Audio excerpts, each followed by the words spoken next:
Warahmatullahi wabarakatuh. Saya Octavio Lucky Fortuna Dwi Ananta dengan nomor BP 20010041 akan menjawab pertanyaan tentang definisi pengendalian internal dan kas. 1. Definisi pengendalian internal adalah standar yang digunakan perusahaan dalam mendesain, menganalisis, dan mengevaluasi pengendalian internal. 2. Definisi kas.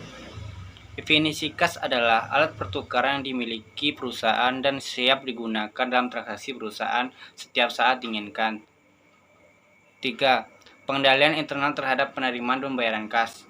Jika penerimaan kas untuk melindungi kas dari pencurian dan penyalahgunaan, perusahaan harus mengendalikan kas sejak diterima sampai kas disimpan di bank. Dan jika pembayaran sebuah perusahaan dapat memiliki beberapa rekening bank. 4. Jelaskan tujuan pengendalian internal terhadap penerimaan kas. 1. Pengamanan aset. Melindungi aset perusahaan dari pencurian, kecurangan, dan penyalahgunaan atau kesalahan penempatan.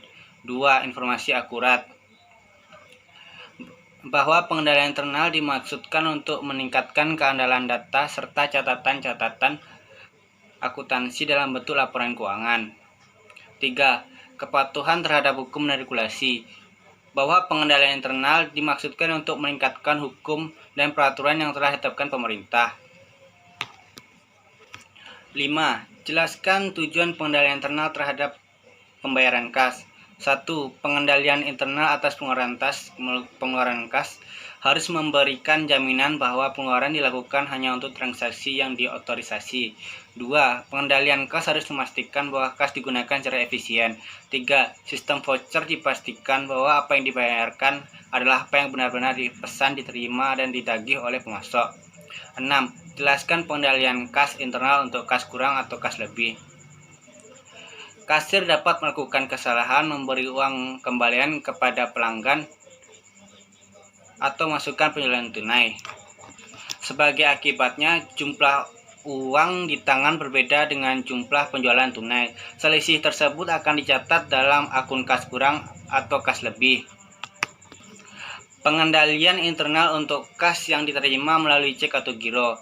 Kas diterima melalui cek atau giro ketika pelanggan membayarkan tagihan mereka. Kebanyakan faktur perusahaan dirancang agar pelanggan mengembalikan potongan faktur yang berisi jumlah tagihan yang disebut slip pembayaran. 8. Pengendalian internal untuk kas yang diterima melalui transfer dana elektronik. Sebagai pemegang kartu kredit, memberi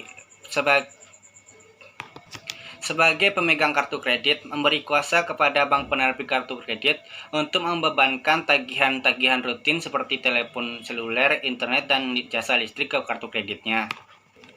9. Pengendalian internal untuk sistem voucher. Sistem voucher adalah serangkaian prosedur untuk mengizinkan dan mencatat liabilitas dan pembayaran kas.